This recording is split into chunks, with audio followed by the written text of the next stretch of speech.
आज हम सांख्यिकी में प्रयोग होने वाले महत्वपूर्ण टर्म का अध्ययन करेंगे। पहला शब्द है पॉपुलेशन।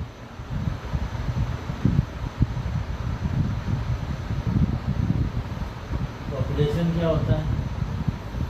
पॉपुलेशन को हिंदी में जनसंख्या कहते हैं। सांख्यिकी में इसका प्रयोग हम करते हैं तो उसमें व्यक्तियों के ऐसे समूह के लिए करते हैं जिसके ऊपर हम अपने परिणाम का निष्कर्ष निकालते हैं।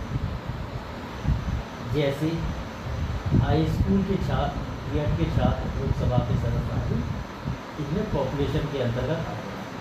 अब इनमें से हम जिसका भी अध्ययन करना चाहते हैं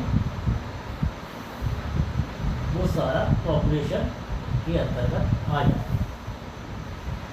इसके बाद आता है सैंपल।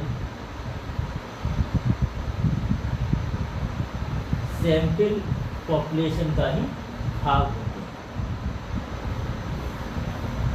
तो पॉपुलेशन से हम जिनका अध्ययन करने के लिए जिन इकाइयों का चयन करते हैं उसको सैंपल कहते हैं। जैसे हम बाजार में या कहीं भी जाते हैं, कोई किसान का माल होता है, गेहूँ हुआ जैसे, तो उसका जो पूरा गेहूँ है जो उसको बेचना है वो हो गया एक तरह से पॉपुलेशन। उसमें से कुछ पार्ट को ही हम चेक करने के लिए देखते हैं कि गेहूँ कैसा है, तो कुछ भाग निकाल लेते हैं, वो कहलाता है उसका सैंपल।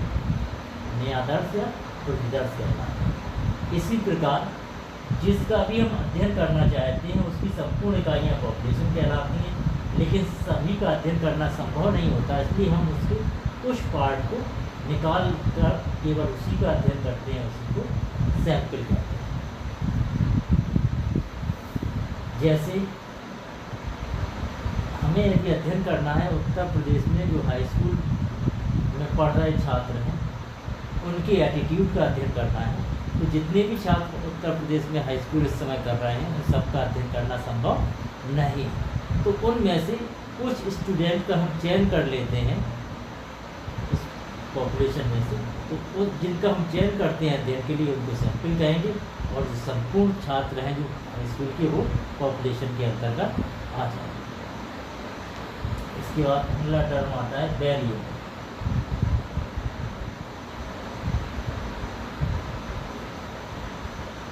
वेरिएबल इससे पहले गणित में पढ़ा होगा, वेरिएबल या चर।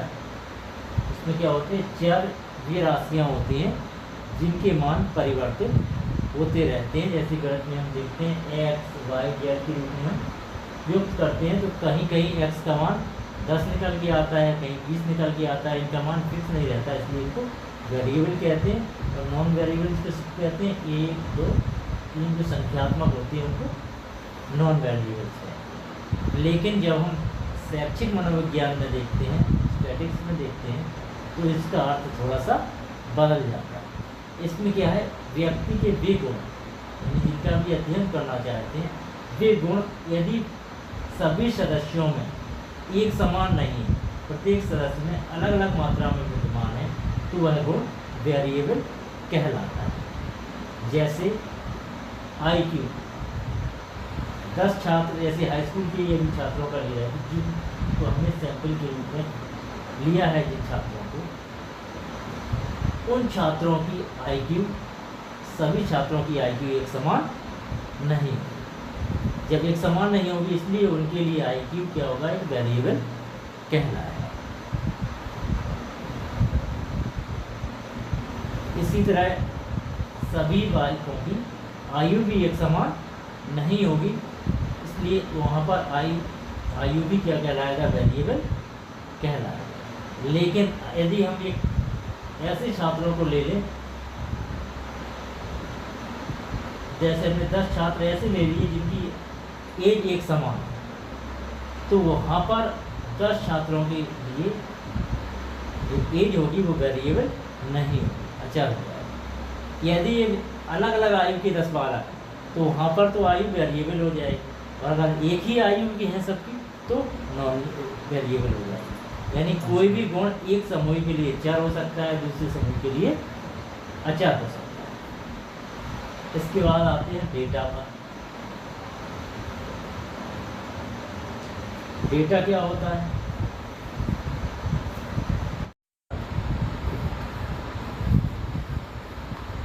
डेटा, तो डेटा क्या होते हैं? किसी वस्तु, व्यक्ति अथवा क्रिया की विशेषताओं के संबंध में वैज्ञानिक परीक्षणों अथवा अन्य साधनों के द्वारा जो सामग्री प्राप्त होती है वही आंकड़े समांक या तथ्य कहलाते हैं। यानी कोई भी हम अध्ययन करेंगे, उस अध्ययन द्वारा जो भी चीज़ें हमें प्राप्त होंगी, जो भी चीज़ें हम नोट करेंगे उनके बारे में, वो सब क्या कहलाएगी? डेटा या आंकड़े कहलाते हैं। अब एक प्रश्न उठता है, डेटा एक वचन है या बहुवचन? अगर ये बहुवचन है तो एक वचन क्या है? डेटा। एक वचन क्या होता है? डेटा।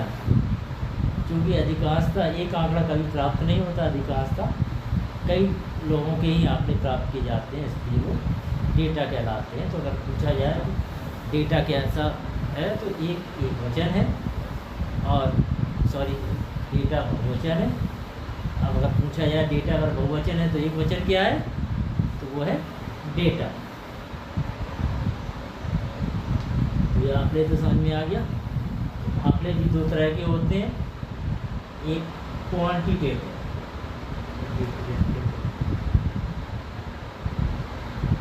और दूसरा क्वालिटेटिव।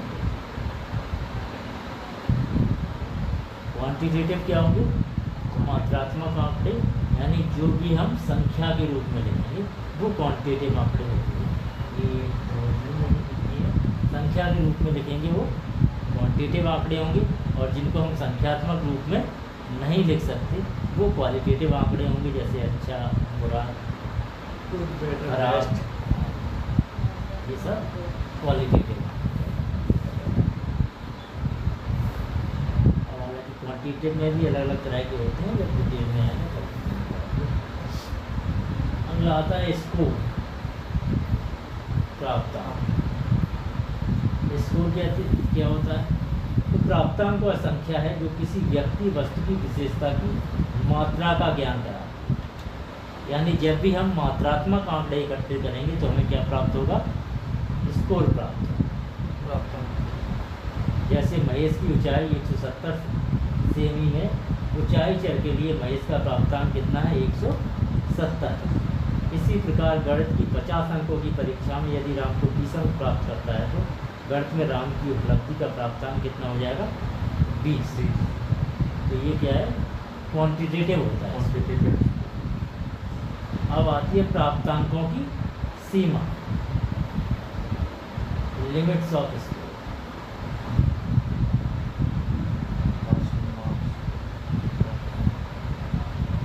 हर स्कोर की एक उच्च सीमा होती है, एक निम्न सीमा होती है। जैसे कोई स्कोर है 5, तो इसकी अपर लिमिट होगी 5.5 और लोअर लिमिट होगी 4.5। क्योंकि जब भी हम आंकड़े लेते हैं, जब हमने पॉइंट में नहीं लिखना होता है तो 5.5 को जानते हैं क्या कर दिया जाता है? 6 कर दिया जाता है। 4.5 को 5 कर दिया जाता है। लेकिन अगर इससे कुछ कम है तो वही कम रह जाता है। इसीलिए ये इसकी जो लिमिट होती है, लोअर लिमिट में 0.5 कम कर दिया जाता है, अपर लिमिट में 0.5 जोड़ दिया जाता है। अगर वास्तव में देखा जाए तो ये कहा जरूर ये जाता है, वास्तव में देखा जाए तो ये कितना होना चाहिए? 4.49 होना चाहिए। लेकिन सांख्यिकी में 4.5 भी मान लिया जाता है कैलकुलेशन के साथ, क्योंकि 4.5 को तो 5 मान लिया जाएगा, इसको 6 मान लिया जाएगा। ये तो 5.5 का 5 हो जाएगा, लेकिन ये 5 का कितना हो जाएगा? 6 हो जाएगा।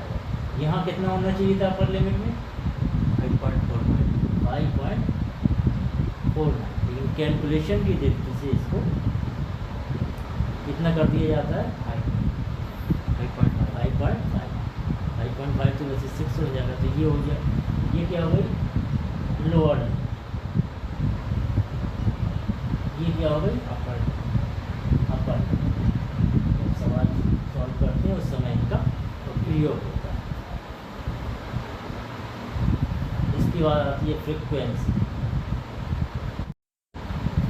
हम आते हैं फ्रीक्वेंसी का।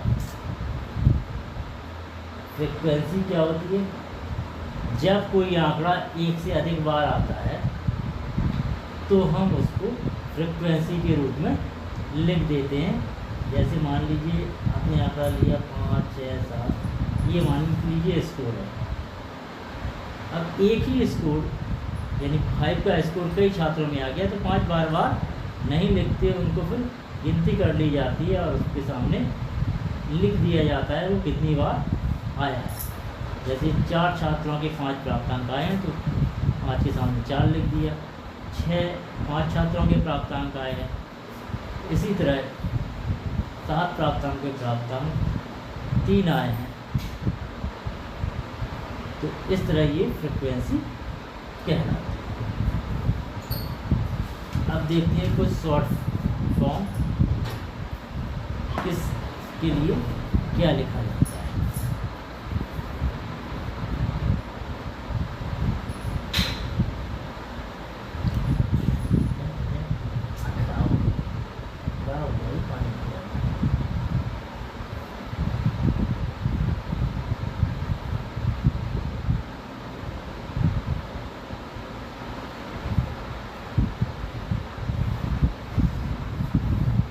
एक्स से किसको डिनोट करते हैं? प्राप्तांक। यानी किसी छात्र के कितने प्राप्तांक आए हैं उसको एक्स से डिनोट करते हैं।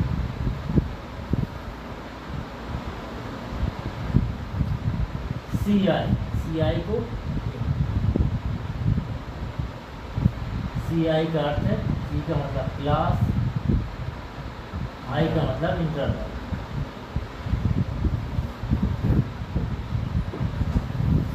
CI को का फुल फॉर्म होगा क्लास इंटरवल।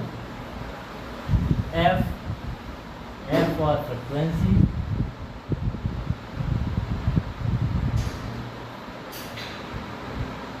CF का मतलब cumulated frequency.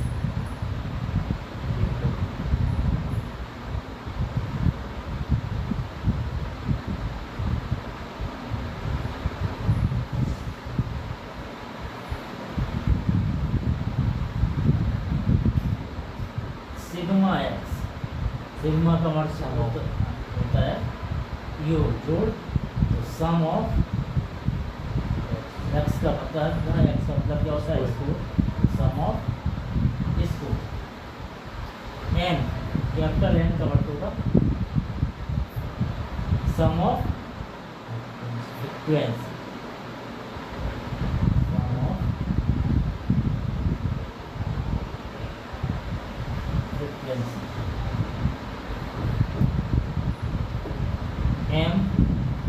M stand for mean, मध्य। MD stand for median।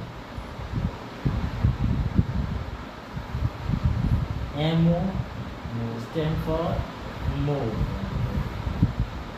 QD for quartile। D for deviation।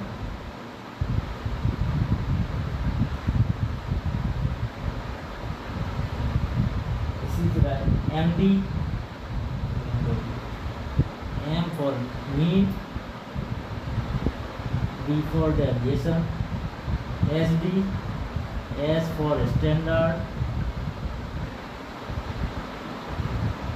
D for deviation।